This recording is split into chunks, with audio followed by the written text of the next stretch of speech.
bless you, everybody, and City of Refuge, and to all of you who are viewing.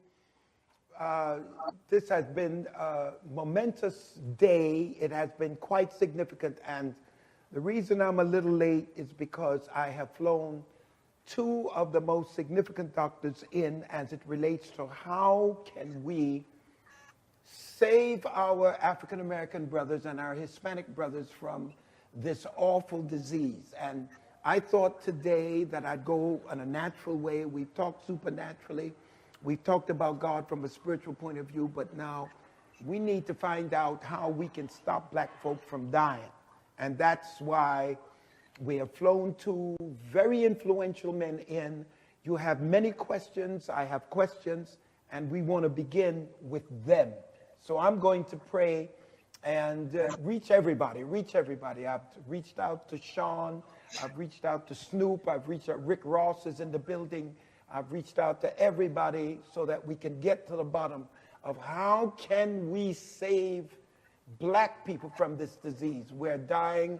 The proportion is too ridiculous. It's like the Vietnamese War, where most of the fellows who died and were black. We can't do this anymore.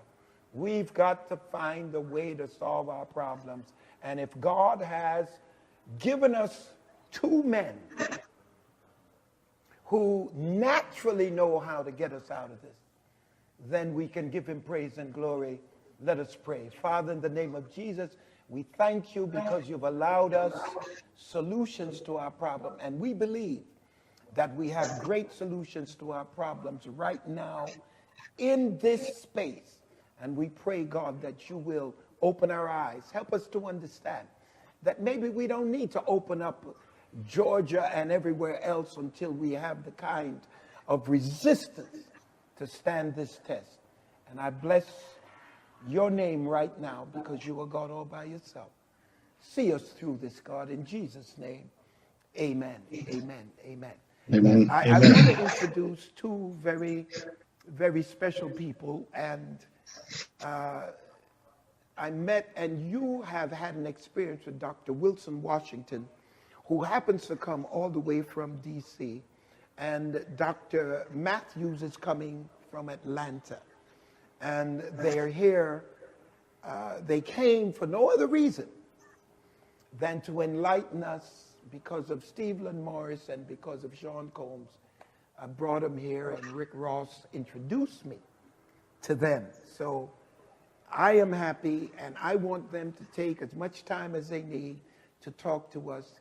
So I present to you right now Dr. Wilson Washington. Thank you, Bishop. I'm Dr. Wilson Washington. I'm the President and Chief Executive Officer of Consumer and Business Education Initiative. Our focus is to try to engage an effort into our African American communities and our communities of color, which includes Hispanics and Native Americans and tribal organizations. Our push is to be able to inform and do three things: increase the education, increase the awareness, and increase the intervention in our communities of color. So with that, I'll come back to me, but I want to introduce my good friend and colleague, Dr. Leslie Ray Matthews. He's a trauma surgeon. He also has a biochemist background, and he's actually has found one of the most brilliant breakthroughs in the 21st century. What we see in this man sitting next to me is someone who's actually God has empowered to help not only African American communities and people of color, but people across the nation, across the world, worldwide. Dr. Matthews has discovered through his over 35 years of direct involvement in healthcare as a trauma surgeon he's basically found a solution. And so what I want to say is that pass the baton on to Dr. Leslie Ray Matthews, MD. I want to say somehow with COVID-19, someone has found the kryptonite for our people of color.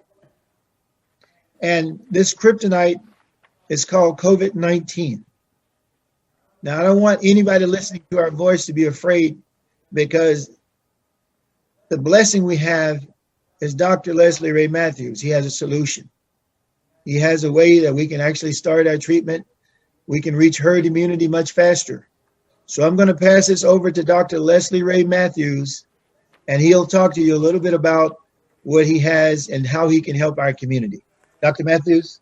Hello, how are you doing? My name is Dr. Leslie Ray Matthews. I'm originally from Indianola, Mississippi, hometown of B.B. King.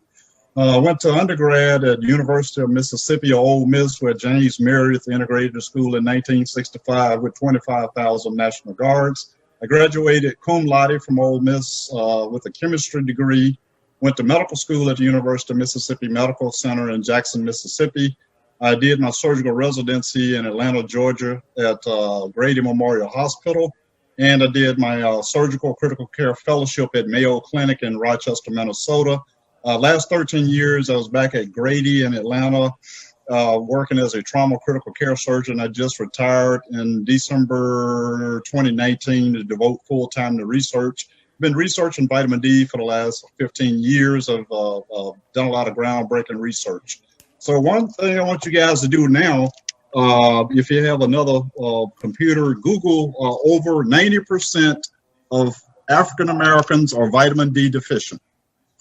Well, actually, it's a worldwide problem. It's the most common problem, nutritional problem in the whole world. Probably 50 to 70% of all people in the world are vitamin D deficient. That's why this coronavirus has been able to expand all over the globe so rapidly in 3 months. Vitamin D is not a real vitamin, it's a hormone. Hormones help your body interact with your environment. So one of the things that vitamin D does, it increases your immune system, or make your immune system stronger, or augment your immune system by increasing your white blood cells. So if I get attacked by coronavirus, I only have 50 white blood cells. The coronavirus is going to overwhelm my body and kill me. But if I take a high dose of vitamin D and get my white blood cell count up, now I have 100,000 versus 50,000 white blood cells trying to fight off this coronavirus. So basically what you're doing is you're just giving the body what it needs to naturally fight off itself. There's nothing better than what God made.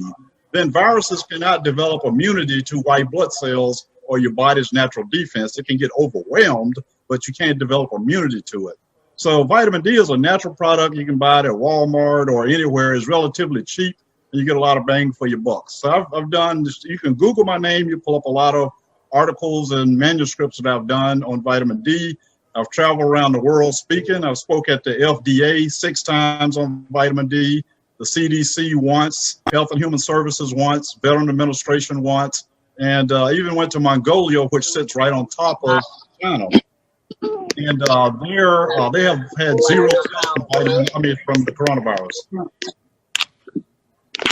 Any questions?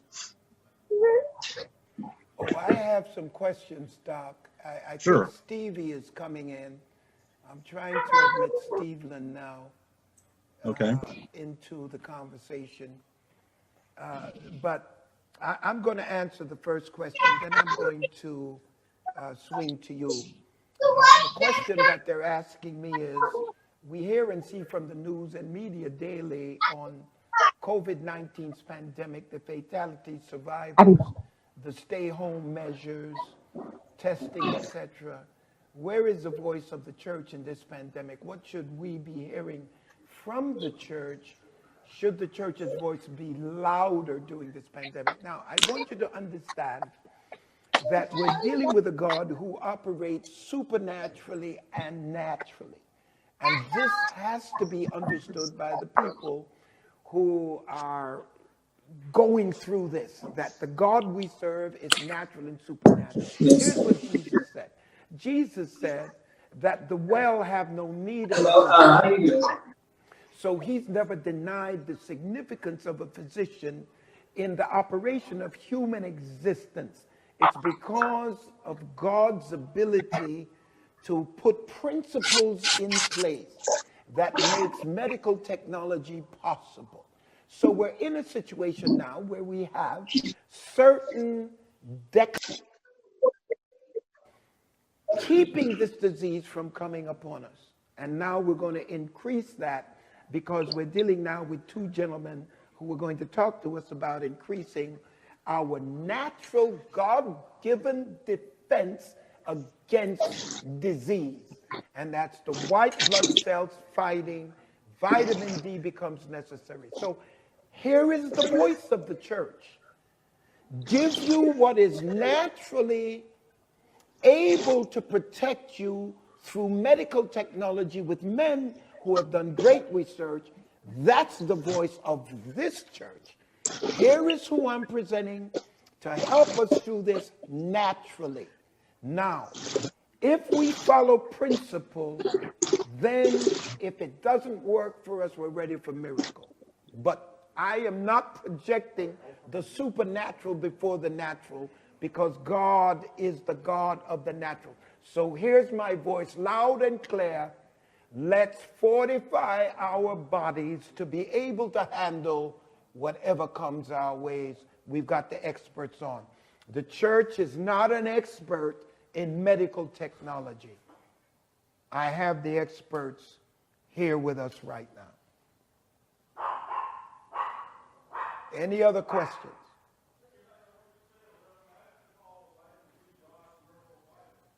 Okay. He's with it. God's miracle vitamin, vitamin D.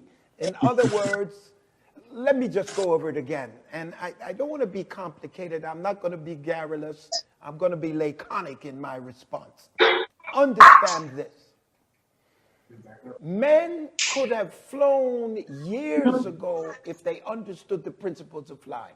In the last 50 to 100 years, we have had more advance in science than we've ever had in the history of humankind. Why? Because the principles were already out there. Man just didn't discover. So we have got the Wright brothers flying.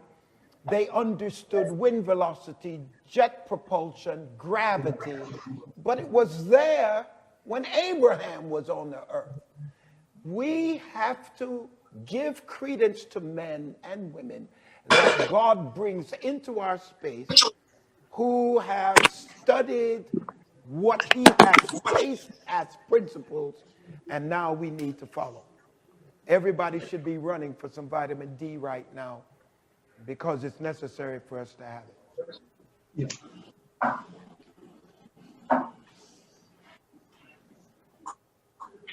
Now, who's giving me the questions? Because I know questions are coming in. How does coming back into the sanctuary look like from the coronavirus? Safety, engaging with one another, and with the black community with the highest rate on underlying health issues. I'll answer the third one first. We are working now on fortifying the immune system of our brothers and sisters. That's why we flew 2 doctors in. We're putting them up for 3 days so we can deal with the issue of the underlying situation that makes us so vulnerable. That's why we flew them in. Engaging one another. Now, my president is not talking about testing, but I'm telling you right now that in order for us to open up the economy and open up the country, testing is critical. It should be so that each one of us has a card that says, I am okay, I can function. If I'm not okay because of testing, then I need to be isolated, but I need to find out who I was around. I'm around a group of young men who do all this technical situation for me. They keep me in tune with you. But all of them are wearing masks, and I'm hoping all of them are healthy because they're younger than I am. I can't, I can't fight it like they can. But I've got the doctor here because I need all of us to understand that God operates in the natural as well as the supernatural. You have not lost faith to have faith in the natural things that God has placed in principle. Please hear me. You have not lost faith. And like Jesus was tempted by the devil to jump off of the pinnacle of the temple, He said, I will not tempt the Lord my God. We have the experts here. Let's hear them. I'm saying to all of my rich buddies in the world that care about black people, let's make this available to all of our people. I don't care if they're overweight, high blood pressure, sugar diabetes. Let's make vitamin D and whatever my doctor has available to all of us. Because the best way to defeat this disease is not to get it, is to beat it when it comes. All right. Who's next? I have a comment to say. Please. If you go to Google Mongolia and coronavirus and deaths, you find out the whole country of Mongolia, which has a population of 3.16 million people, they've had, like a couple of weeks ago, only 16 cases and 0 deaths. So I was over there last year in April 2019, where I did talks to the entire government, all the elected officials, and trained them on the use of vitamin D. So they have a nationwide vitamin D program, and they sit right above China, which is basically the hot zone. They've not had a single death because everybody in the country is basically on vitamin D there. So you can Google this for yourself and see it. So that's Google Mongolia. Mongolia and coronavirus and deaths. All right. Google Mongolia, coronavirus, and deaths. Now, I have some questions I need to ask. The pH of the body, because the question was asked me last week and I couldn't answer it. The pH of the body. I worked at Ross Laboratories when I was in seminary, and I did Isomil and I did Similac. And I would do pHs to make the milk in the can as close to mother's milk as possible. Doc, does pH have anything to do with our ability to defeat this disease? Well, normal pH in your body is 7.4. If you get too acidic or your pH drops below 7.4, or you get too basic, it goes above 7.4. Both ways or too far away from 7.4 can kill you. When you get too acidic, you decrease your heart contractility. So instead of your heart contracting like this, you start getting around 6.8, 6.9, it starts contracting like that. So as a trauma surgeon, when I'm operating on somebody and they're losing a lot of blood, you can't stop the blood loss, or they've lost so much. I've not had maybe only one patient when they get around 7, 6.8, 6.9 to survive. So you need a pH of 7.4 to survive. Cancers grow in usually acidic environments also. So you want to keep that pH at 7.4. However, you start getting above 7.4 to 7.5, 7.8, your body tends to hold on to oxygen and doesn't release it to your tissues. So both sides of 7.4 can kill you. You need to stay at 7.4. So the big thing is you want to like keep your pH normalized, and your body likes to stay at a normal temperature, 98.6, a pH of 7.4, and you want to keep your vitamin D level up. So those are some things that you can do to kind of help your health out. So indeed now, if I have the right kind of pH, if I stay with the right kind of pH, does vitamin D help me against cancer? Yes, it does. Well, remember I said it increases your white blood cell count. So when I have enough white blood cells fight against bacterial infections, fungal infections, parasitic infections, viral infections.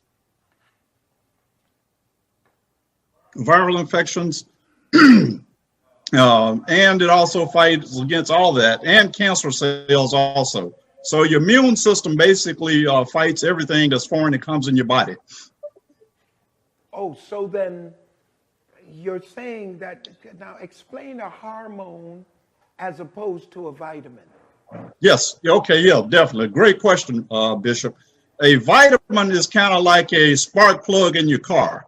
So what a spark plug does in your car, it lowers the combustible temperature where you can use gas at a lower temperature. So if you didn't have spark plugs, it would take your car temperature would go up to 190 degrees without the spark plug. So basically in your body, what vitamins do, it keeps your temperature at 98.6, because if we didn't have vitamins in your body in order to digest your food, your temperature would go up to 104, 105 degrees every time you ate a big meal. So your body temperature stays the same when you eat. So a vitamin is just, think of a spark plug when you think of a vitamin. A hormone works in your blood system. Hormones help us interact with our environments. Let's look at the male hormone testosterone. It affects everything in your body. As you get 13 years old, a kid normally, it affects his vocal cords. He gets a deeper voice. It affects his muscles. The muscles begin to get more muscular and more defined. It affects his ability to reproduce. The sperm become mature where he can reproduce at that age. And you begin to get facial hair. So hormone works on your body and help you interact with your environment. So you don't have any hormones, you have a hard time interacting with your environment.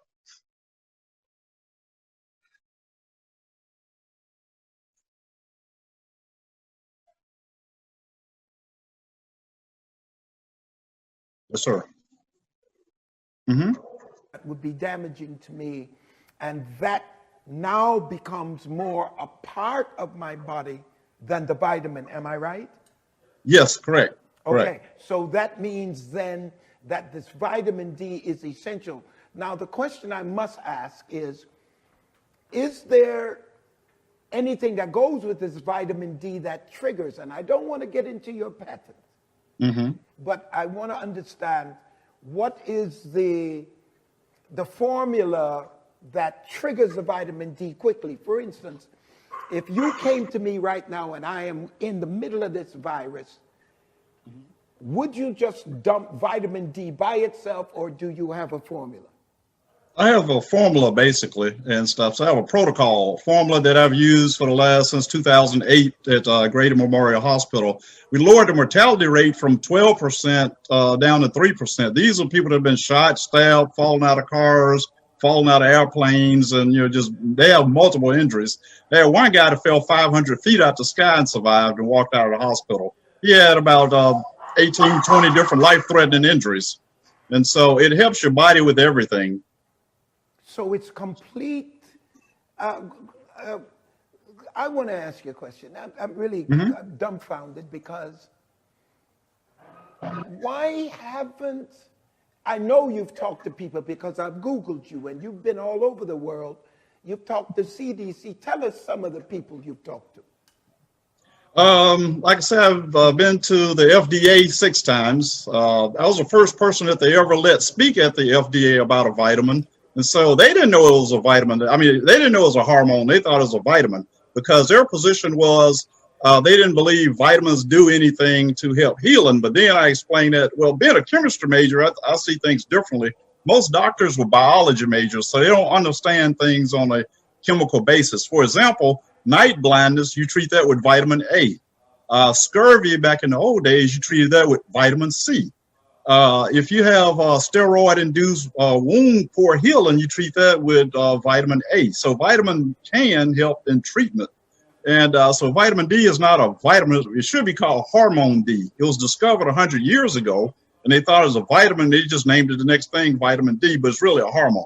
So you have receptors for vitamin D on every cell and tissue in your body, so it has to be important. And then remember now, this is the only vitamin, the way this thing is made is unique. Vitamin D, you only get 10% from your diet, 90% comes from the sun striking your skin. So the sun strikes your skin and take cholesterol and make a dehydrocholesterol. Then it goes to the liver and add a hydroxy group on it. Then it goes to the kidney to get another hydroxy group. So God made this thing so complex, it involved the sun. So you know the energy of the sun. So the S-O-N made the S-U-N, which helps us make vitamin D. So vitamin D is very important. And so no other vitamin goes through all that. So in order to make vitamin D in your body, you need healthy skin, you need healthy sun, you need a healthy liver and a healthy kidney. And that's kind of complicated. So I say there's something different about this substance. God went through all this trouble, whereas the rest of the vitamins, you can just take them and the body doesn't make them. Well, the interesting thing then is now, how does my pigmentation hinder? If you're telling me that white people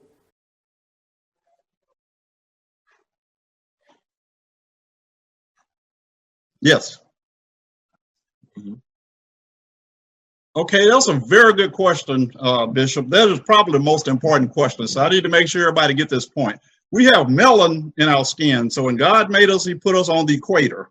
So melanin is like a natural sunscreen. it protects you from the sun. You know, we can stay out in the sun longer, get less skin burn, less skin cancers. And so it's a protection when you're on the equator. But as you move farther from the equator, you need to stay in the sun. We need to stay in the sun 3 to 10 times longer than the average Caucasian person to make the same amount of vitamin D. So in the United States, our vitamin D levels tend to be 30% lower than the average Caucasian. So as a result, we have lower vitamin D levels. You're going to be more susceptible to lower diseases because your immune system is not going to work or function as well as a Caucasian person. It's just simple biology, basically, is all it is. And so actually, like I said, it's a natural sunscreen when you're on the equator. But, you know, Black people, we can get sunburn and skin cancer, but it takes our skin a little longer too. And so it's protection on the equator, but the further you go north latitudes, it works against you. So that means it becomes imperative for those that are listening that you go out and get vitamin D, because naturally, if you're in the equator, like I was in Jamaica, I was fine. But now that I moved north and west to California, now I've got to take the vitamin D. Now, Doc, what Yes, amounts should I take to defeat this virus? Well, personally, I recommend people go to their doctor first, get their level checked. You need to see how low you are, where you are. So if you're really low, you're going to need a 50,000 IUs, which is a doctor's prescription strength. So that's 50,000 international units. That's how it's measured.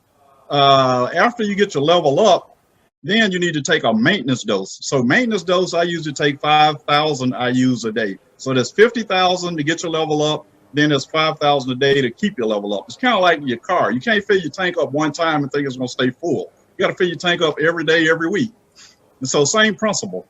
So does it matter if I have my immune system built up strong enough and I have diabetes or high blood pressure,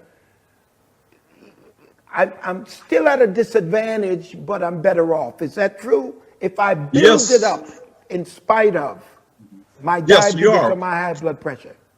Well, I have high blood pressure myself. I'm on 2 medications for high blood pressure. So first thing I do, I take my high blood pressure medication in the morning, and then I take my vitamin D. So I'm 57 years old. I've worked 80 to 100 hours for like 31 years, getting 2-3 hours of sleep a night. So technically I should be dead based on just the sheer hours I've worked. And then I was around these different diseases all my life. I never caught anything. Seldom if ever got sick other than not sleeping. But I shouldn't even be here with those type of hours in 31 years consistently, 2 hours of sleep a night. And so it does help. It helps your overall body. It's important for optimal health. It makes your bones stronger, makes your muscles stronger, helps with your mental things and stuff. It delays the onset of any type of chronic diseases. If you have arthritis, it'll help that. You have dementia, it'll slow the progression of that. So vitamin D is very important to your overall health from the time of inception. That's why you have so many Black babies born with these autisms and all these learning disabilities and other things. Let's go to autism. Isn't that got a lot to do with people plugging people with these fever shots? Are you with this flu shot business? Well, being a healthcare worker, I had to take a flu shot every year. We couldn't work because we were exposed to it. So I've never, last 15 years, I've not had the flu nor any major colds because I take vitamin D also. They have, it's kind of controversial. They have a lot of things, preservatives in these flu shots and stuff. And so the effect that it has on little kids before their immune system develop, who knows? Yeah. Now, Doc, I asked Dr. Wilson this, Washington. I love him so much. He's so cool. But let me ask this question. How do you handle the vitamin D without being constipated? Personally, what I do is I'm a health nut. So first thing I do, I get up in the morning, I take my vitamin D. I drink a lot of water too. Most people are dehydrated, number one. So majority of Americans, I would probably say 80% of Americans don't drink enough water. So we're all dehydrated. How much water should I drink a day, Doc? I try to drink 6 to 8 glasses of water a day. I just sip. I don't try to, just gulp it and you're going to stop. So I just like sip all day long. I used to keep bottles of water in my lab coat when I was working around the hospital, because you're operating underneath these hot lights, you get dehydrated. So I would just drink and sip water all day. And then the second thing you do, we all need fiber.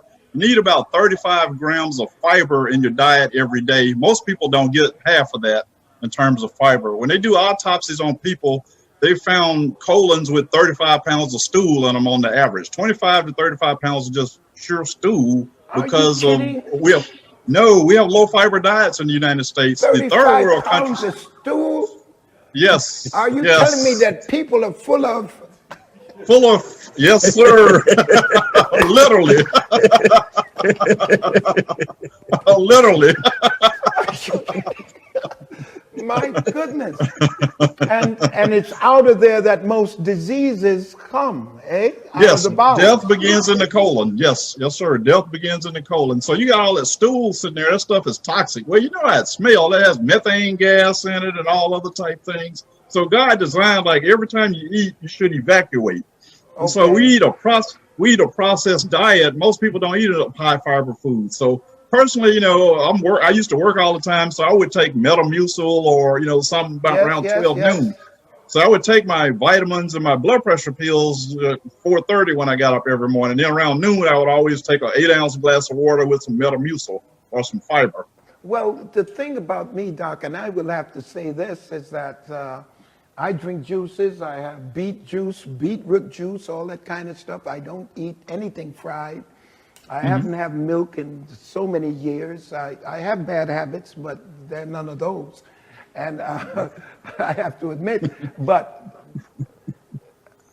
I would like you to explain to me, how can somebody who does not have the amount of income that many privileged people have, how can we find a way to have the right kind of diet? How can we find a way to have healthy eating? For instance, a bunch of broccoli, $5, but a hamburger is 99 cents.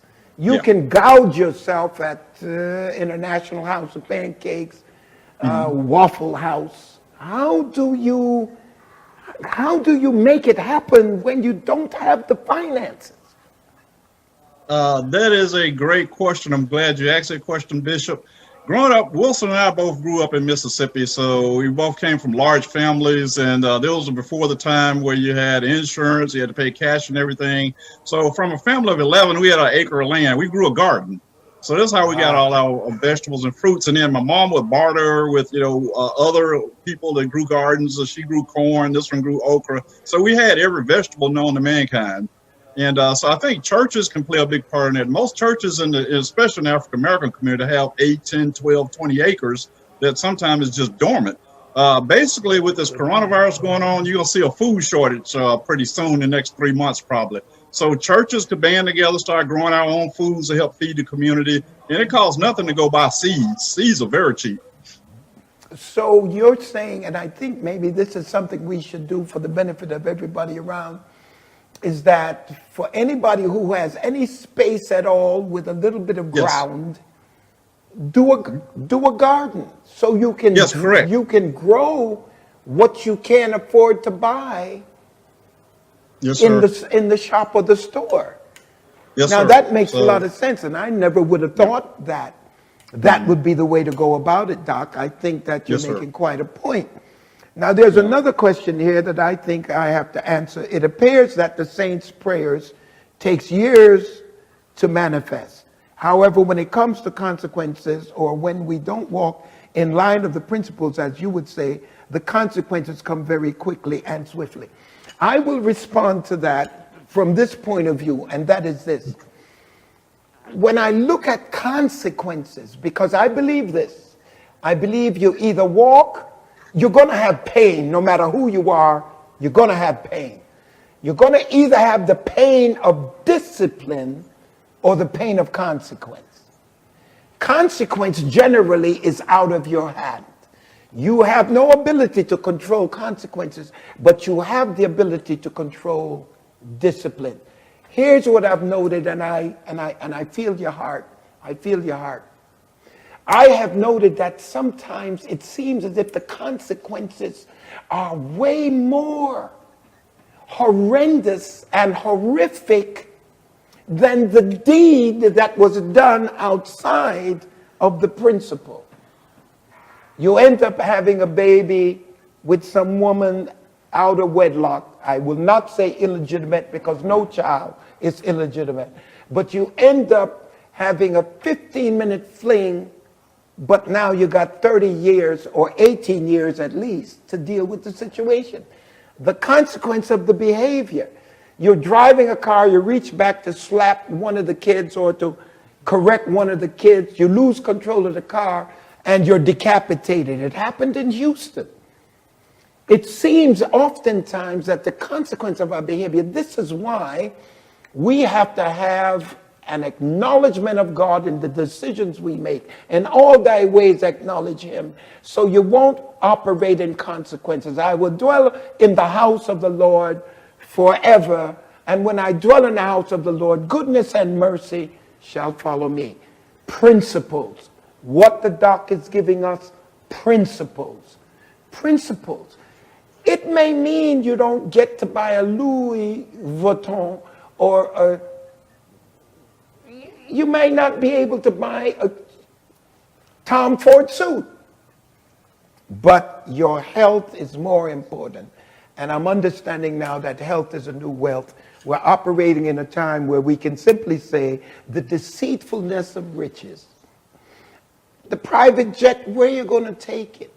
The Ferrari you want to floss at the hotel, at the place to really floss now is to pull up at the Waldorf. But who's going to pay any attention to you pulling at the Waldorf when they're empty? You can't go to your favorite restaurant. You can forget your $500 bottle of wine. You can't go to the Soho House. You can't go to the country club. Everything is shut down. But you feel like you got some money, count it every day. What good is it? The deceitfulness of riches. Our health is the new wealth. Yeah, Bishop, I actually agree with you. Like the old saying, you reap what you sow. I tell people, underline that word sow. Everything you do increases exponentially. It's not linear. You plant one apple seed, you don't get one apple. You get a whole tree full of apples. Wow. You plant one ear of corn, you don't get one stalk of corn. You get like a whole bunch of corn. You're so whatever you do, now. yeah, you get it back exponentially. So you do wrong, you're going to get it back exponentially. You do right, you're going to get that back. I see the point. I think you made it you were more explicit than I was. And that is, whatever you sow, you reap, but you always reap more than what you sow. So Correct. if you're sowing negatively, then you're going to reap in a very serious way. Correct. And it's going to seem as if it's unfair, the reaping. Yeah. But it's the way, it's the principle. Yes, the principle. So for God's sake, let's sow the right things.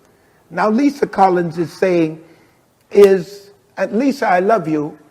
Lisa is saying, is 1,000 IU vitamin D3 sufficient? Are we talking daily, Doc? 1,000 IUs, that's dosage for a child from maybe 1 year old, about 13 years old, and then from 13 to about 15, 2,000 IUs. Then like 15 above, the adult-sized kid, 5,000 would suffice. Actually, I worked with a high school football team back in 2011 and started these kids on 5,000 IUs. They did not even have a weight room, and they were the strongest, fastest kids in the whole state of Georgia. Nick Saban, Kirby Smart, all the top coaches were coming there. The defense for these kids in high school, they had 11 kids on defense, and the average time for the whole 11 kids was like 4.6 40-yard dash with that. So it helps kids too. Most kids are vitamin D deficient. 1,000 is not enough for an adult. It's not. But for a child 1 to 13 years old is sufficient. So let me ask a question then, Doc, because obviously this question that Lisa asks is centered around whether or not you can OD on D3. Okay, that is another. Okay, I need you to listen real carefully to this point. When I was in medical school, that's all they ever talked about was vitamin D toxicity. Okay. We only had one lecture on nutrition, and we were just told eat 3 meals a day, you'll be healthy. So being a smart aleck I was like, how are you going to do that when you only get 10% of vitamin D from your diet? Okay. 90% of vitamin D comes from the sun striking your skin through, like I say, going to your liver and all that stuff. All right, so even if you ate a healthy 3 meals a day, you're not going to get enough vitamin D because most foods do not have vitamin D in it, number one. So you basically need to supplement or go in the sun in order to get enough vitamin D. So the thing is with toxicity, I can count the number of toxicities. I've not seen a vitamin D toxicity. It's the vitamin D deficiency that will kill you. When your vitamin D level gets less than 18, you can just take a simple blood sample and is measured in nanograms per milliliter. So normal, the federal government says 30 nanograms per milliliter is a normal vitamin D level. However, all animals in nature run between 50 and 55 nanograms per milliliter. So the first question I ask myself, who's smarter, Mother Nature or man? Mother Nature, man. I said, well, God and Mother Nature wins out to me. The animals are smarter than we are. And so if you notice, when we take animals into captivity, out of the wild, they have a hard time reproducing. They get fat, they get diabetes and cancers just like we do, because now we got them in these enclosures where they're not getting sunlight either. So all animals and plants even make vitamin D. So that should tell you how important it is. So plants make D2, we make D3. So every living organism on God's green earth make this stuff. So that should tell you it's important for all living organisms.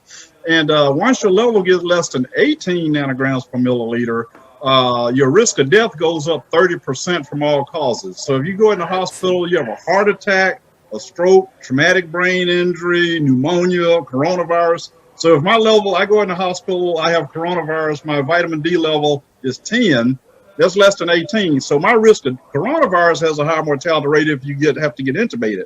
Then add 30% on top of that if my vitamin D level is less than 18. So that's something simple I can fix. I can cut my risk of death by 30%. Wow. And that's significant. So that's what I've done. But now, there's another question. Somebody said, where is the data for coronavirus and how it has responded to your formula? But you already told us that with the Monrovia piece. So yeah, Mongolia. Yeah, Mongolia. Mongolia. So we're saying then, to the person who asked this question, Google Dr. Matthews. Just Google my name. L. Ray Matthews. L. Ray Matthews and the Mongolia, and then we'll get the answer to this. Now, how does coronavirus affect type 1 diabetes? That's another question I have. Diabetes, all these diseases, these are chronic diseases. So aging, diabetes, high blood pressure, heart trouble, all those are things that usually come along with aging and high chronic infections. So what vitamin D does, it decreases the chronic inflammation in your body. So type 1 diabetes is usually, that's like juvenile onset diabetes. So you can decrease the amount of inflammation. High glucose in your body is bad. So what a diabetic is, it's a person that has glucose that they can't use. So there we go back to those hormones again. The hormone that gets glucose into your cells is called insulin. So no insulin, you can't use glucose. It's kind of like having not having the right key to get in your own house, or you don't have the password to get in your own puzzle. So this glucose just stays in your blood system and it starts damaging all your blood vessels. So basically, one thing that vitamin D does in diabetics, it decreases the chronic inflammation in their blood vessels, and it can decrease all the chronic side effects they can get. So as a surgeon, I can't count the number of toes and legs and things that I've had to cut off, because people had bad gangrenous legs, bad infections from diabetes. It can cause blindness, with the small vessels in your eyes. 2/3 of diabetics die from heart attacks and strokes, which is due to chronic inflammation. So it decreases the amount of chronic inflammation in your body. So for my sake now, diabetes type 1, diabetes type 2, what's the difference? Mm-hmm. Diabetes type 1 is juvenile onset. It's from like a childhood, and type 2 is like you develop it during adult time. It's usually more due to chronic inflammation. So my mother ended up with diabetes in her late stage of life. Mm-hmm. Why so?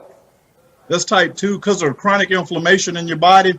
When you're young, your body is efficient, just like a young kid can eat whatever they want. When I was 18, I could eat a Big Mac at 2 o'clock in the morning, no problem. Now I eat a Big Mac at 2 o'clock in the morning, I'm going to hallucinate, my belly's going to hurt, I'm going to have a reflux, and I'm going to feel that burger the next 2 days. So as we age, our body kind of, you're going to decline a little bit, but do you want to like go straight down or you want to go like gradual decline? So vitamin D kind of like help you. So us preachers who are eating at 12 midnight like it's 12 noon at 70 years old, I mean, we're just trying to die. Well, just eat light things. Get your orange. Apples are good because they have fiber in them. So I just eat an apple at midnight if I'm still up, or grab an orange or some light popcorn or something light. I don't eat a steak or a burger. Doc, that does not go with the opulence of being a bishop. Okay. What we do is, tonight we're going to have a steak, and it's going to be, and we act as if, and it's a bad example that we're setting for the people we pastor. Yes. We have them standing around serving us in the middle of the night when they got to get up early in the morning. I don't go to any of those things. I'm sorry. It's just not now. Bishop, let me ask you this. Wilson, go ahead, Doc. Let me pipe in while you're talking about food and nutrition. I want to just pipe in because it's so important that Dr. Matthews gets to speak, and to speak right into the hearts of Americans, especially African Americans. Yes. But these underlying medical conditions, we really need to highlight them, and we need to. This is part of my push to educate our communities. Obesity, for example, we're talking more scientific about the swelling inside the body, but let's go outside the body. Overweight, obesity generally leads to a challenge with diabetes. And so we have a lot of our people in our communities, male and female, that are dealing with obesity. That's one of the underlying risk factors where this COVID-19 virus is going to, you're going to have a challenge with it. You're going to see it, and you're going to face it, and you're going to wrestle with it. Other things that we do have in our community that have those underlying risk factors: high blood pressure, which is generally associated with obesity, kidney disease, asthma, which is something you could potentially be born with, but as you grow up and still have a challenge with asthma and inflammation in your bronchial tubes and your lungs, you're going to deal with asthma. COVID-19 is going to give you a challenge. You're going to wrestle with that. Congestive heart failure. As we age out and the older we get, it's going to get, and you have congestive heart failure and you're taking medications for that, you can suspect that you're going to, if you come in contact with COVID-19, you're going to have to wrestle with that. The HIV and AIDS, those clients, those patients are going to have a challenge dealing with this. And any other autoimmune system problems, lupus, all these other diseases, you will probably have a challenge. Now, the CDC talks about social isolation, and we all understand that so well. And it appears, since America is locked down, that America is going to be saved strictly with social isolation and lock-in. That's only part of the solution. And this is why you need Dr. Matthews. We need Dr. Matthews' solution out there in the community helping people. Let me tell you why. Social isolation, social distancing, quarantine, travel restrictions, all those are part of a mitigation strategy, which is on one side of this problem that we face called COVID-19 pandemic. Those are all mitigation strategies. If we do that, and we do a great job at it, the best it can do is mitigate the spread about 40%. So you got another 60% of this very infectious, very contagious viral microorganism that's out there that we cannot even see. 60% of it is still out there, and it's finding ways to survive. It's mutating different ways. We have to recognize that if a storm is coming at us and we're able to stop 40% of it, 60% is still coming. And so it's coming right for our community. So rather than be afraid of it, we have to lean into it. And this is what Dr. Matthews brings to the table. He brings a solution a protocol that allows us to lean into the storm and be able to negotiate the storm and get through the storm. Because it's very likely that with 60% of 100% coming at us, it's very likely, although we do the mitigation through social distancing, social isolation, quarantine, mandatory lock-in, travel restrictions, we're doing that. America does a great job at it. But that's only fixing 40% of the problem. So we got to recognize that we are going to be hit, and we're going to be hit very bad. And we have to move to the other side, which is suppression. We have to move to the suppression side of the solution. Well, one part of suppression, we hear about it. It's called someone progressed to the stage where they go to the hospital, they actually get on a ventilator. That's a suppression strategy, because then you're actually in treatment. You're seeing a guy like Dr. Matthews. You're seeing all the frontline medical staff working with everything they got to try to save your life.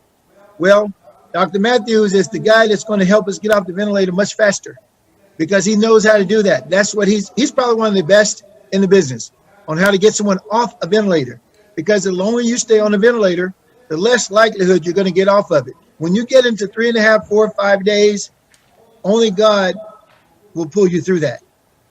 Those of us who are on ventilators, we need to get off those ventilators as soon as possible. And those doctors that are out there on the front line, these are very smart people. These are very expensive, very well-trained resources. But what I tell all the docs I talk to, you don't know what you don't know. If you're fighting a war in the wrong area, you're not going to win. And so you need a guy like Dr. Matthews to put those frontline medical staffs on the battlefront to fight in the area where the greatest need is. He can put us right on top of that. And so we can do, on the suppression side, we can do the targeted antiviral treatment. Targeted, meaning we go to the people that are actually challenged with this infection. And we treat those people. That's a suppression strategy. And we get Dr. Matthews in the hospital, and he get these people off these ventilators. He helped educate very smart people that takes 28 to 30 years to train, to be there. He trained them in a space that they just may not know what they don't know. And by doing that, we can get people off these ventilators and get people back to their homes and to their families. And we can also help America achieve herd immunity faster. We understand herd immunity better than most. But you got to make sure that when you step outside of your home, the best defense you have is your own immune system. That is the best defense that you have, because it's very likely you're going to be exposed one way or the other. So Dr. Matthews is promoting a breakthrough that will help us be best prepared and to fight this virus with everything we got. Let me talk about ventilators for a minute, Okay. or let me ask a question. Do most of the professionals who are operating ventilators, because it would seem to me that if I'm allowed to cough this mucus up out of me, it would be better than having this ventilator sitting in me with the mucus growing exponentially. Please tell me how would you work ventilators, Doc? I mean, please. Okay, so what we do, we have parameters to put you on a ventilator. So if somebody's coming there, they're breathing 35 times a minute, you're gonna tire out sooner or later. What happens is your respiratory muscles are gonna get tired, and then you're gonna go into cardiovascular collapse, and then next thing I'm gonna be coding you. So I'm looking at your respiratory rate, I'm looking at your face, how anxious or emotional you are. I'm looking at your heart rate. So if you come in there and you have a heart rate of 150, I need to intubate you. Or 130 to sustain and doesn't come down. Once I put you on the face mask, you need intubation. But then there are some people that you can get by without having to intubate them. You know, those that like the heart rate is not too high and they're breathing maybe 25 times a minute, you got a little time to watch them. But once the respiratory rate get above 35, you have to intubate them. And you're absolutely right. Ventilators are good short-term, but long-term, they are injurious to the lungs. After 48 hours, your risk of getting ventilator-associated pneumonia goes up about 40%. Wow. So you almost definitely will get a pneumonia if you stay on the ventilator long enough.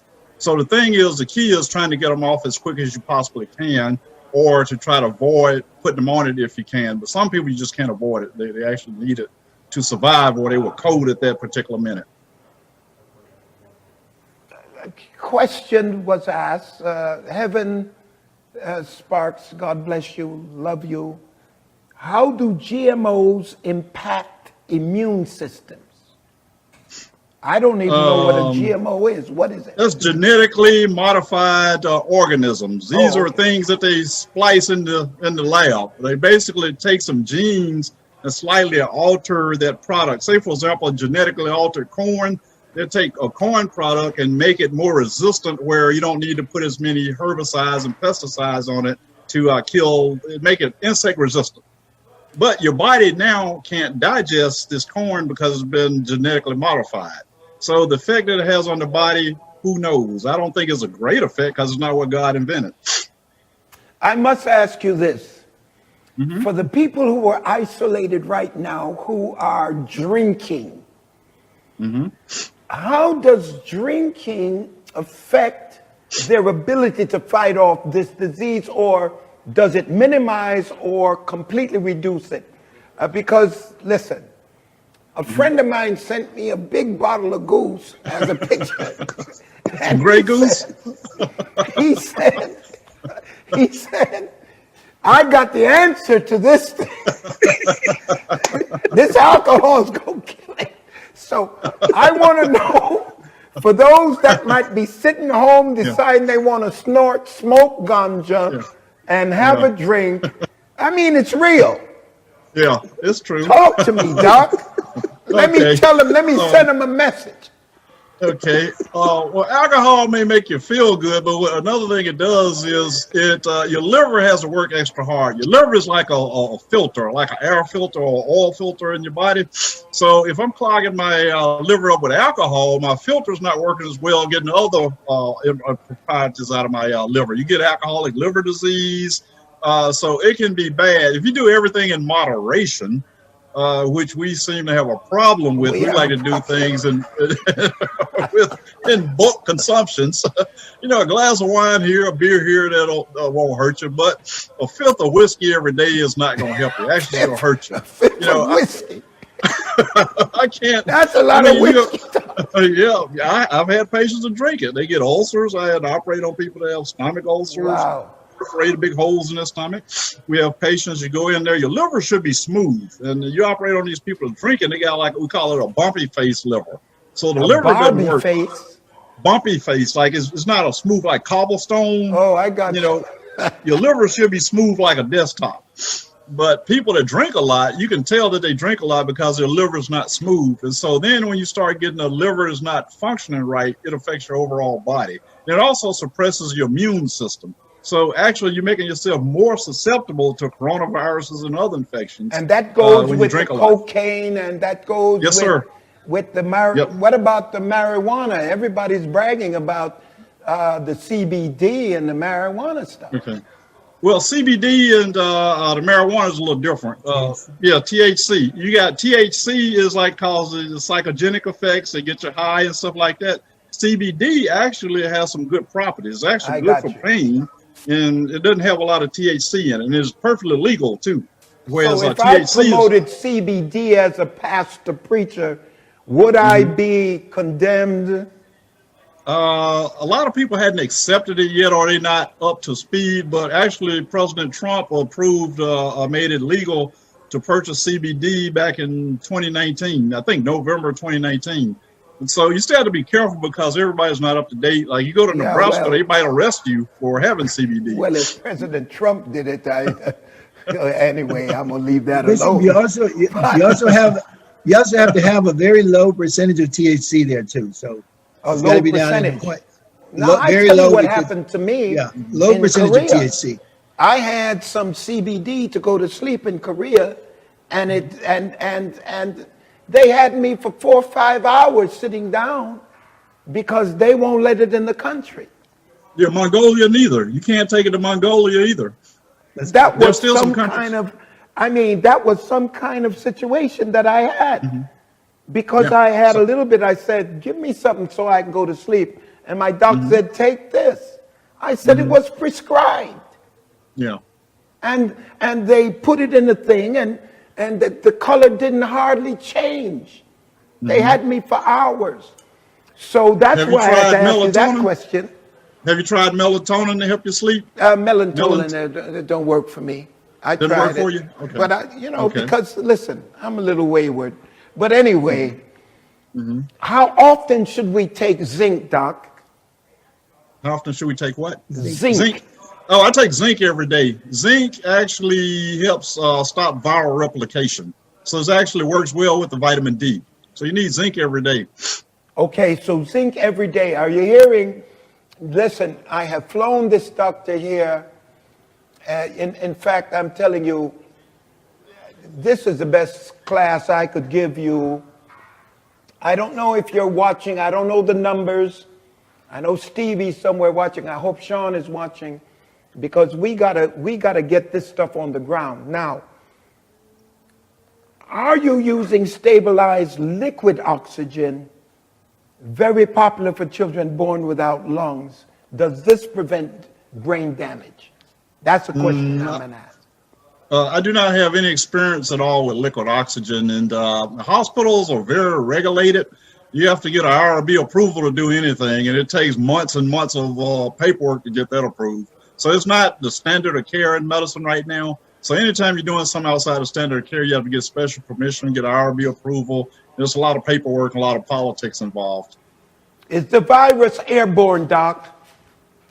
Yes, it is. It basically travels on air droplets. Just sitting here normally talking, it travels through air droplets. It can travel up to 6 feet just by air droplets. And if you sneeze, it can travel up to 27 feet.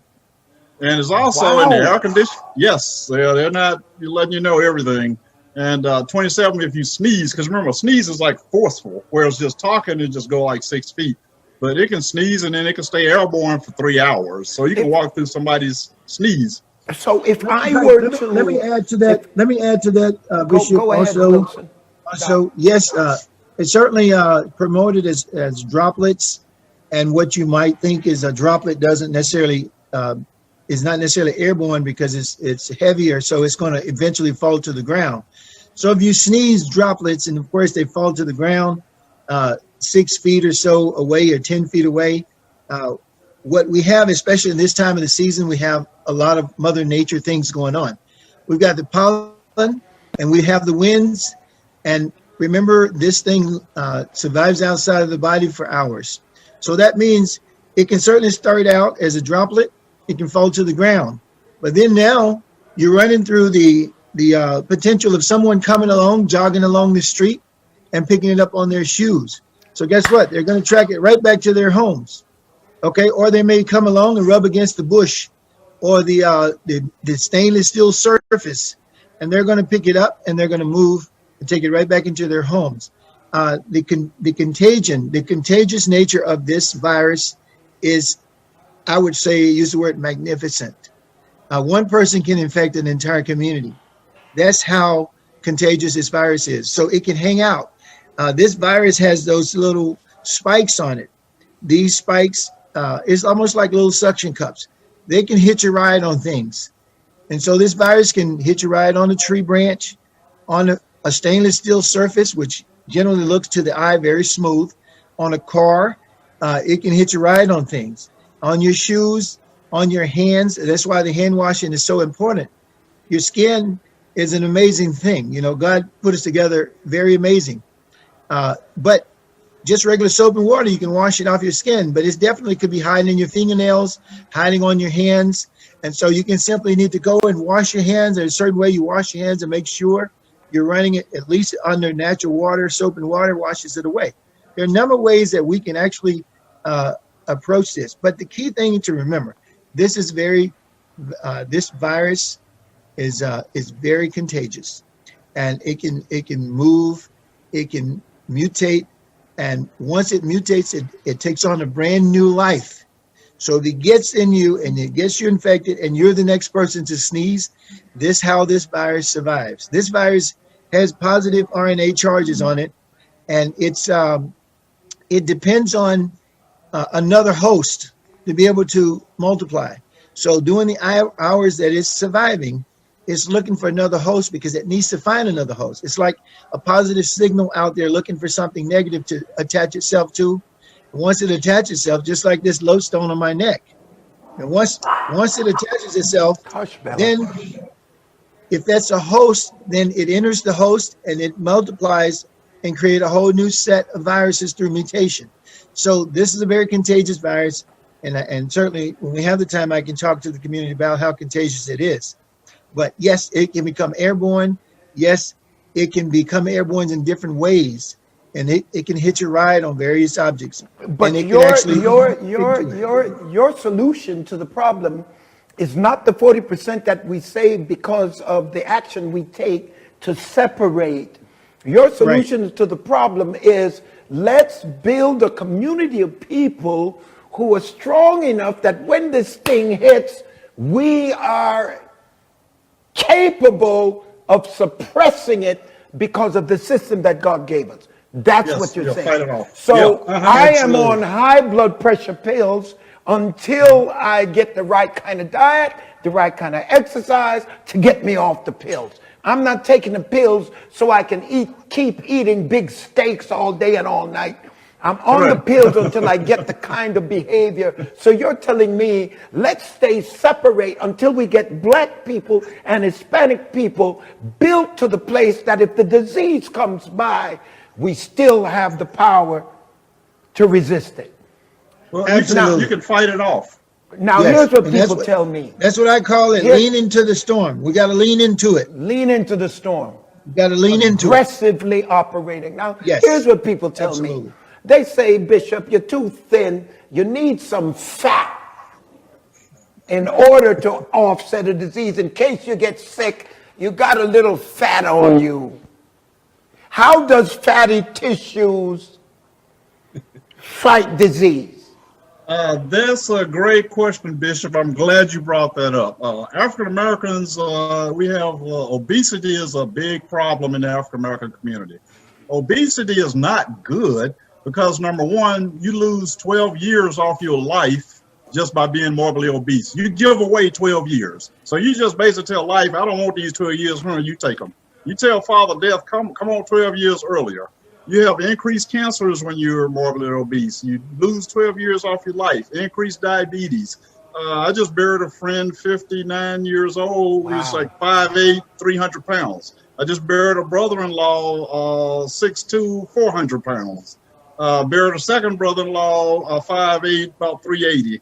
So all these people, almost, how many obese people do you know that are 80 years old, morbidly obese? Think about that. But the women live longer than the men. Now, I don't care how fat they are. Yeah, but it takes off of your life. And then it's bad on your heart, too. Your heart is about the size of your fist. So God designed a whale to, it's designed to be big as it is. So it has a heart proportionate to his body fat. So does the elephant and the hippopotamus. But no matter how big we get, your heart's still going to be the size of your fist. So you're trying to pump blood through when you were weighed 180 pounds. Yeah. So it makes a big difference. So the heart fails. Yeah. I've got some vitamin questions that I want to throw at you. Does vitamin D3 affect the liver in any way negatively? No. In terms of like I've not seen any toxicities. You need to take almost 1 million IUs in order to get toxicities. Okay. And so actually it helps the body more than it hurts. A, B, C, E, F in vitamins.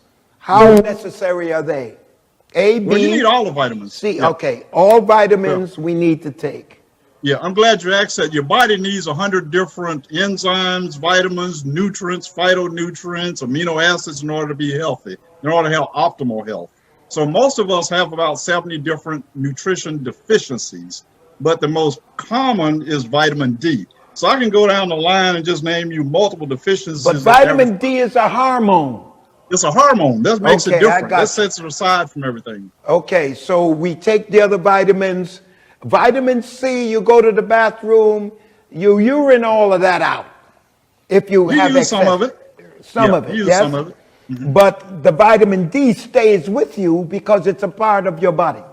It's a fat-soluble vitamin, whereas vitamin C is a water-soluble vitamin. So it goes through your urine, just like you said.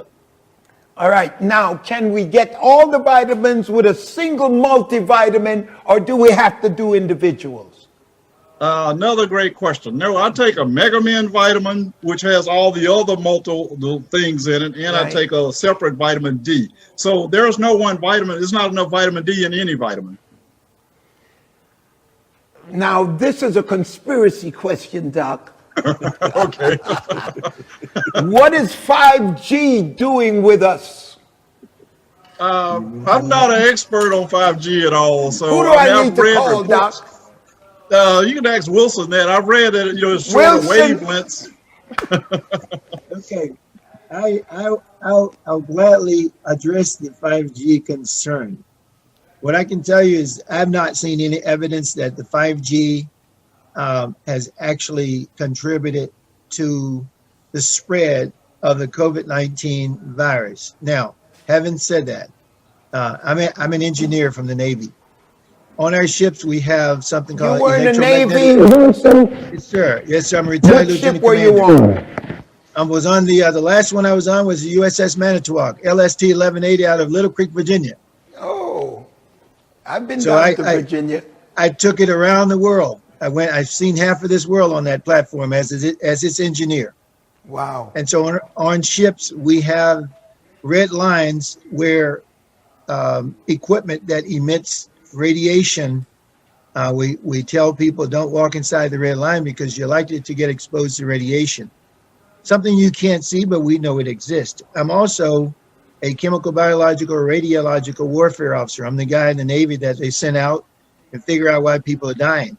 Or like when the nuclear reactor in Russia and over in Chernobyl, in Japan, right? We were measuring the amounts of radiation that was in the air, and we're measuring for alpha, beta, gamma radiation, mostly the gamma radiations that might have been in the air. Anyway, having said that, radiation has a charge on it. Remember, I said that this virus has a negative, has a double plus RNA charge on it, and there is probably a likelihood that radioactive materials are larger than 1.5 microns. So remember, I also said that the coronavirus will hit you right on anything. And one of the reasons why we wear the N92 mask, although I don't need it, I have it. This mask is designed, this is an N95 mask. This mask is designed to prevent any microorganisms from penetrating this mask if it's larger than 2 microns, because this filters it down to 1.5 microns. So if it's not that small, it's not going to penetrate this mask. Well, there's a reason for that. If there is an object that's floating around in the air and this virus has the potential of hitching a ride on anything it can, there's a strong potential. So although I've not seen any scientific evidence, yes, that's an N95 3M mask as well. I've not seen any evidence that say 5G can cause the spread. But let me tell you what I do know. I do know that there are not enough towers. The 5G does not emit the signal between towers very effectively. So there's a lag. So you may have electromagnetic radiation that should go from tower to tower. There are not enough towers. I do know that. I also know that we have ships and containers that are coming across the ocean. And if I had an opportunity, which I hope I do today, and I hope I can say this because I have 100% confidence. I know the ships. I know the ships on the sea, and I have a passion for what happened on our Navy ships. The reason our ships are being exposed, a lot of the shipping containers are coming from other countries. And again, this virus is very contagious. And again, this virus will hitch a ride on anything, even stainless steel, which to the eye looks like a smooth surface that nothing would hang on to it. I also know that in our coastal areas like New York, like Washington State, like San Francisco, like Los Angeles, like New Orleans, like Virginia, what's common in all those areas? Like New Jersey, the ships are coming in, the containers are coming in. So what I would do if I had the opportunity to give the President of the United States some advice, I would say make sure that those ships that are coming into the United States, before they unload, we do a water wash down. We decontaminate our containers before they come off those ships. All those 60, 40, 100-foot containers that are on these ships, this virus, it depends on how many times it mutated. For example, if it went on the ship, someone on the ship got sick, the virus is keeping itself alive by going through human-to-human transmission on the ship and being exposed. So it's keeping itself alive. And so by the time that ship reached our shorelines with all these containers, ships have something called a water wash down system. And my suggestion to even my Navy friends, they should do a water wash down. We should hit our water systems with chlorine, and which we have service tanks for our water wash down systems. And we should do a water wash down on that ship before it comes back into our harbors. We use chlorine. Chlorine is one of a number of things that we know will actually kill this virus. Chlorine will actually break the surface of this virus down and kill it. So our ships should be doing a water wash down before they come in. And before you offload something off those ships, like containers, they need to make sure all those containers are washed down with decontaminants. We need to decontaminate, and we can help in that space as well. So that was strictly for those folks that are working on the ships and working with someone who works on the ship. We have to make sure that we fight with everything that we have. Recognize that this disease, this virus is very contagious. Recognize that it could very well be coming to our countries from all the ships that are coming into our country. And we need to do a water wash down before we take those ships off. Bring a truck. Some of those containers, they just simply bag them up, hook them up to a truck. It becomes the 18-wheeler that you see on the road. And so now we're carrying this stuff that's never been decontaminated, that nobody knows exists. We're carrying it all over the United States, even into those rural areas and rural communities, on the back of a truck that picked up a container from New Orleans, from San Francisco, from Washington State, from New York, from New Jersey, from Virginia. You understand? This is what we have to do as a country. I'm calling you Bishop now. Rick, what do you want to ask?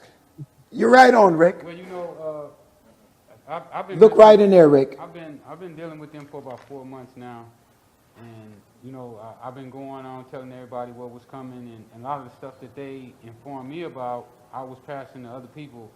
And you know, South Central right now, all the gangsters is taking vitamin D. We ain't had nobody in South Central to get sick so far, you know. What about the church folk, Rick? You gave it to the gangsters. I told everybody. I went and told everybody I could. We trying to get to heaven, Reverend. I've been preaching to the mountain. All right, I got it. And ain't nobody hear me. I'm glad you heard me. Well, I heard you, Reverend. People on call to say, man, somebody got to listen to these guys. All right, we got it. Thank you. I love you, Rick. Listen, I got some more questions I got to ask you. Okay. And what kind of time do we have, gentlemen? Are we overtime, or is it that people are sick and tired?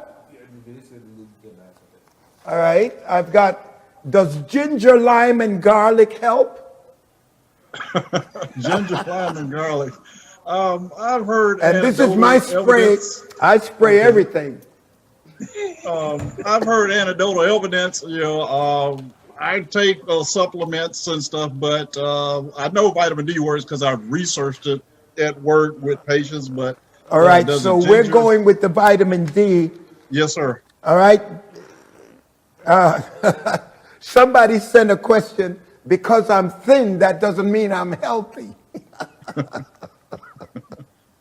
What about drinking tea? How much vitamin C do we need a day? Personally, I take 1,000 milligrams of vitamin C a day, or you can take up to 3 if you think you got infection or you think you've been exposed to the coronavirus. You know, vitamin C works well with D. They work well together. So the C and the D go together. Good. Yeah, they can. What is the best multivitamin?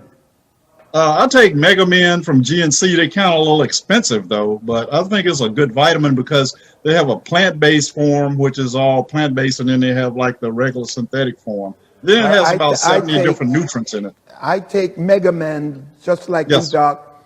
Yes. My team takes Megamin. and because it's plant-based and it's good. Yes.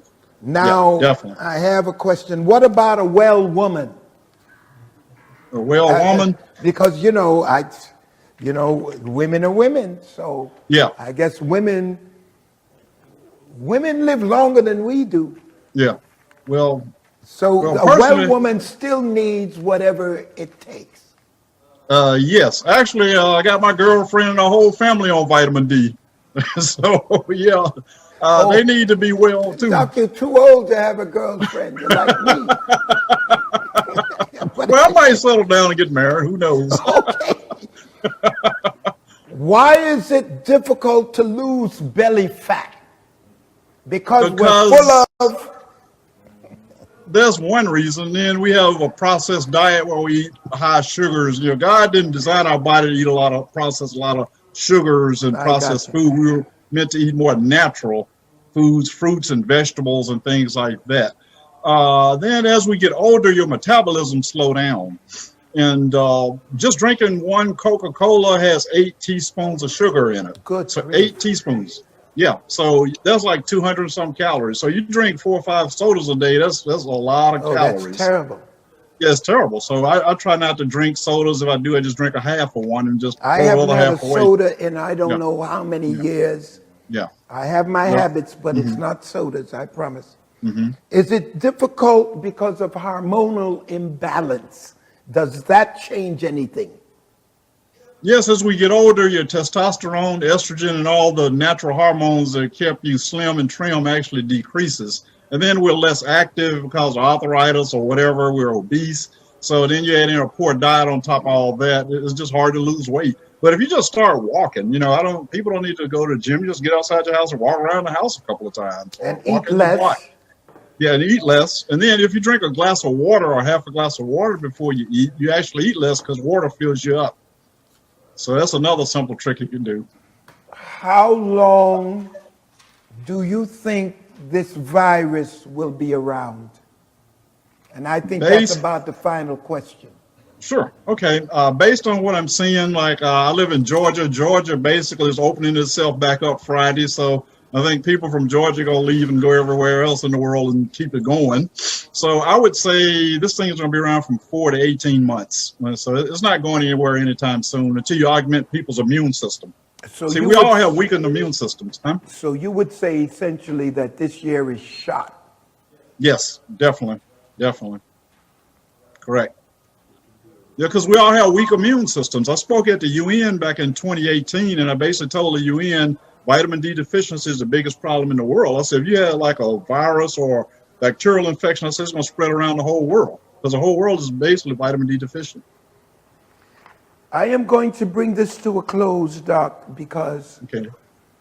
I hope that you will give me a succinct and very explicit way to bring this to our people. I think now we need a meeting with the folks who can back this so that we can bring our people to the place where they have the defense. What is obvious here is that whatever we're doing in terms of governmental issues and whatever the government is saying in terms of how we ought to operate, that is just a measure to give us enough time to get strong enough to defeat this. This is like taking whatever the government is saying, this stay away from each other, this distancing, all that's fine. And we do that until we fortify the system. Right. Because as my experts have said to us today, we're going to run into this sooner or later. And if it goes 18 months, we need a system. So I'm saying to everyone who's listening, to all of my money people who are listening, what we need to do is sit down with these docs. They're going to be here. I brought them in to spend 2 or 3 days so that we can say to them, how much does it take for you to infiltrate the neighborhood with what they need to overcome this? Now, I'm saying to all of you that's out there shooting one another, All of you that's gang oriented, we don't need that right now. What we need right now is for all of you, whatever money, I don't care, wherever you got it from, let's put together a system that'll keep us alive, because you ain't gonna be shooting one another if you ain't living. And we need to put something together to bless our people holistically. And I'm saying to gang members, millionaires, billionaires, let's get together to save black people. We're down to 19% in the country, and we're failing fast because this disease is taking us out without the proper proportion. And we need to come together. If this is life and death, let's get together and let's make this thing happen. Stevie, Bishop, Sean, whoever you are, my love, my friends, my everybody, I'm in it with you. Let's do something for the black people of America and the rest of the world. I'd like to This say is one my final lesson comment, today. Bishop. Yes, sir. Yeah, I'd like to say one final comment. If you also look at Mongolia, the average per capita or monthly income over there is only $400 a month. So it's a poor country with 3.16 million people, but they have a unified national program to make sure vitamin D deficiency is addressed. And so they brought me over there for a whole week. And like I said, last I checked, they had 16 cases and 0 deaths because they recognize the importance of vitamin D in overall health. Doc, I appreciate you. I love you. I thank you for coming. Thank you. I thank you for even coming to my house, my humble house. Yes, sir. With all of Thank my you for inviting us. technicians and with Wilson and certainly Rick Ross, my buddy Rick Ross. I beat him a game of chess for the first time.